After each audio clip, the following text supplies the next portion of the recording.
दोस्तों नमस्कार। पिछली वीडियो में हमने जाना था एसबीआई फोकस्ड इक्विटी फंड के बारे में। दोस्तों आज की वीडियो में हम बात करने वाले हैं एक्सिस फोकस 25 डायरेक्ट प्लान के बारे में। दोस्तों अगर आप इस फंड में पैसा इन्वेस्टमेंट करना चाहते हैं या कर चुके हैं तो दोस्तों आज की वीडियो में आपका सभी डाउट क्लियर हो जाएंगे। अगर आप इस फंड में पैसा इन्वेस्ट करना चाहते थे और अगर आपको पता नहीं है इस फंड के बारे में तो दोस्तों आज की वीडियो में मैं इसकी पूरी की पूरी डिटेल आपको बताने वाला हूं कि आपको किस तरह के चार्जेस आपको पे करने पड़ेंगे और किस तरह का ये फंड है जहां पे आपका पैसा इन्वेस्ट किया जाएगा या कौन इसका फंड मैनेजर है और या किस तरह के आपको प्रोज एंड कॉन्स इस फंड में आपको देखने को मिल जाते हैं। तो दोस्तों सबसे पहले अगर आपने चैनल को सब्सक्राइब नहीं किया तो चैनल को सब्सक्राइब कीजिए और साथ के साथ ही बेल आइकन को दबा लीजिए जिससे मेरी आने वाली सभी वीडियो का नोटिफिकेशन आपको सबसे पहले मिलता रहेगा। और अगर आप किसी पर्टिकुलर स्टॉक्स में अपना पैसा इन्वेस्ट करना चाहते हैं तो वीडियो के डिस्क्रिप्शन में मैंने एंजल ब्रोकिंग का फ्री डीमैट अकाउंट लिंक भी दे दिया है जिसके साथ आप अपना फ्री डीमैट अकाउंट ओपन करके किसी भी स्टॉक्स में अपना इन्वेस्टमेंट कर सकते हैं। तो चलिए दोस्तों सबसे पहले हम जान लेते हैं कि एक्सिस फोकस 25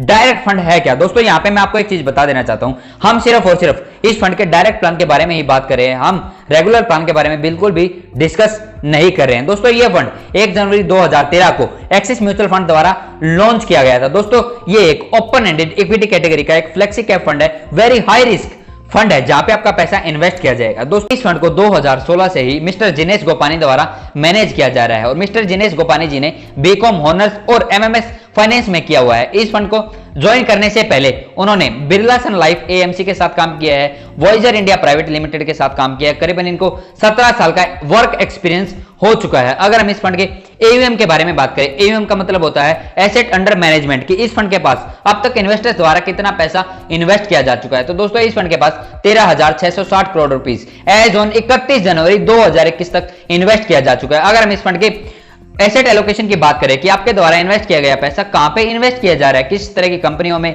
या किस तरह के सेक्टर में आपका पैसा इन्वेस्ट किया जा रहा है, तो दोस्तों यहां पे मैं आपको कुछ सेक्टर का एग्जांपल दूंगा। लेकिन अगर आप इस फंड में पैसा इन्वेस्ट करते हैं तो आपका अलग अलग मल्टीपल सेक्टर में आपका पैसा इन्वेस्ट किया जाता है। लेकिन मैं यहां पे आपको सिर्फ और सिर्फ मेजर जहां पे आपका पैसा इन्वेस्ट किया जा रहा है उन्हीं सेक्टर के बारे में आपको बताऊंगा। दोस्तों यहां पे सबसे ज्यादा आपका पैसा इन्वेस्ट किया जाता है फाइनेंशियल सेक्टर में, दूसरा सेक्टर है दोस्तों टेक्नोलॉजी सेक्टर, तीसरा सेक्टर है केमिकल सेक्टर, फोर्थ है दोस्तों सर्विसेज सेक्टर जहां पे आपका पैसा इन्वेस्ट किया जाता है। अगर हम कंपनी का एग्जांपल लेके आपका किन किन कंपनी में आपका पैसा इन्वेस्ट किया जा रहा है तो दोस्तों फाइनेंशियल सेक्टर से आप समझ ही चुके होंगे कि आपका पैसा बैंकों में या इंश्योरेंस कंपनीज में या फाइनेंस कंपनी में आपका पैसा इन्वेस्ट किया जाएगा। तो कंपनी का एग्जांपल मैं आपको दे देता हूं, बजाज फाइनेंस लिमिटेड में आपका पैसा इन्वेस्ट किया जाता है इस फंड के थ्रू। सेकंड सेक्टर है दोस्तों टेक्नोलॉजी सेक्टर, टेक्नोलॉजी से आपका पैसा इन्वेस्ट किया जाता है भारत के एक बहुत ही reputed company TCS, Tata consultancy service, जहां पे आपका पैसा इन्वेस्ट किया जाता है। और अगर हम सर्विसेज से बात करें तो आपका पैसा एवेन्यू सुपरमार्ट जैसी बहुत ही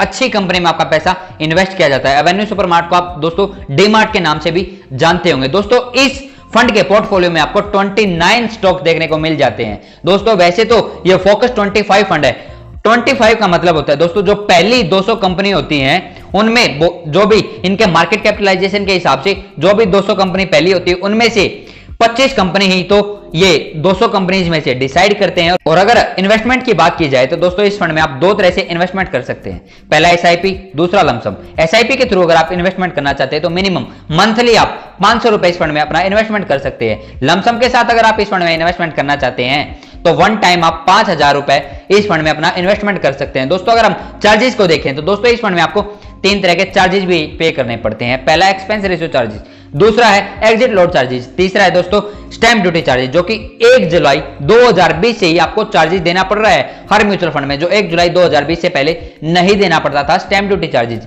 एक्सपेंस रेशियो चार्जेस आपको 0.63% आपको देना पड़ता है। अगर आप इस फंड में 100 रुपए इन्वेस्ट करते हैं तो आपको 63 पैसा एक्सपेंस रेशियो चार्जेस के रूप में देना पड़ेगा। एग्जिट लोड चार्जेस दोस्तों अगर आप इस फंड से पैसा 1 साल से पहले रिडीम करते हैं तो आपको 1% as a exit load charges देना पड़ेगा। स्टैंप ड्यूटी चार्जेस है 0.005%। अगर दोस्तों हम इस फंड के टैक्स इंप्लीकेशन के बारे में बात करें, इस फंड में आपको 2 तरह के टैक्सेस भी पे करने पड़ते हैं, पहला एसटीसीजी, दूसरा एलटीसीजी। एसटीसीजी का मतलब है short term capital gain tax, LTCG का मतलब है long term capital gain tax. Short term capital gain tax आपको तब देना पड़ता है अगर आप इस फंड से पैसा 1 साल से पहले रिडीम करते हैं तो आपको flat 15% as a short term capital gain tax देना पड़ेगा। सेकंड टैक्स है दोस्तों long term capital gain tax. दोस्तों अगर आप इस फंड से पैसा 1 साल के बाद रिडीम करते हैं तो आपको flat 10% as a long term capital gain tax देना पड़ेगा और यहां पे आपको 1 लाख रुपए का रिबेट मिल जाता है। अगर आप इस फंड से पैसा 1 साल के बाद रिडीम करते हैं तो दोस्तों यहां पे आपको 1 लाख रुपए का रिबेट मिल जाता है। और दोस्तों अगर हम इस फंड के रिटर्न के बारे में बात करें तो दोस्तों इस फंड ने अपने इन्वेस्टर्स को पिछले 1 साल में करीबन 20% का रिटर्न दिया है, 3 साल में इस फंड ने 16% का रिटर्न दिया है, 5 साल में इस फंड ने 21.50% मतलब 21.5% का इस फंड ने पिछले 5 साल में अपने इन्वेस्टर्स को रिटर्न कमा के दिया है। अगर हम इसके ऑल टाइम रिटर्न को देखें, जब से ये फंड शुरू हुआ है तब से लेके इस फंड ने अपने इन्वेस्टर्स को करीबन 17.10% का, जब से ये फंड हुआ तब से लेके अब तक इस फंड ने अपने इन्वेस्टर्स को रिटर्न दिया है। और दोस्तों अगर हम इस फंड के प्रोज एंड कॉन्स की बात करें, प्रोज एंड कॉन्स का मतलब होता है फायदा और नुकसान। अगर आप इस फंड में पैसा इन्वेस्ट करते तो यहां पे आपको एक फायदा यह नजर आता है, मिनिमम आप इस फंड में 500 रुपए अपना इन्वेस्टमेंट कर सकते हैं। सेकंड फायदा दोस्तों इसका,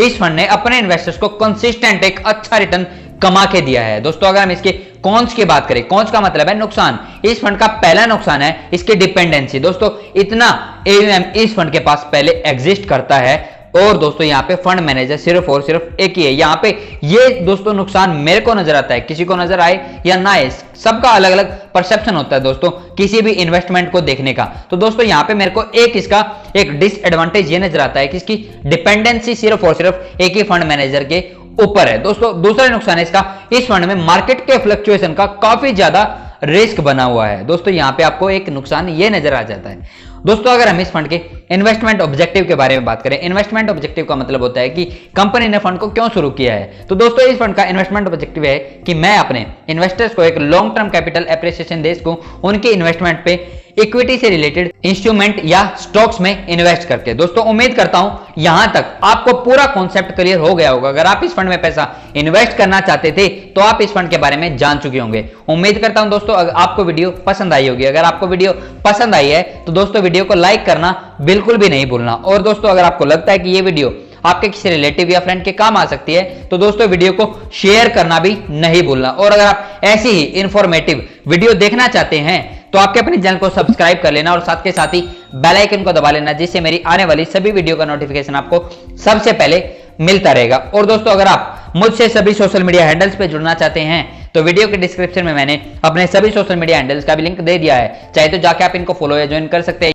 और अगर आपकी फिर भी कोई क्वेरी रह जाती है तो आप नीचे कमेंट बॉक्स में कमेंट करके मुझसे पूछ सकते हैं। मैं जितना जल्दी होगा उतना जल्दी आपके कमेंट का रिप्लाई करूंगा।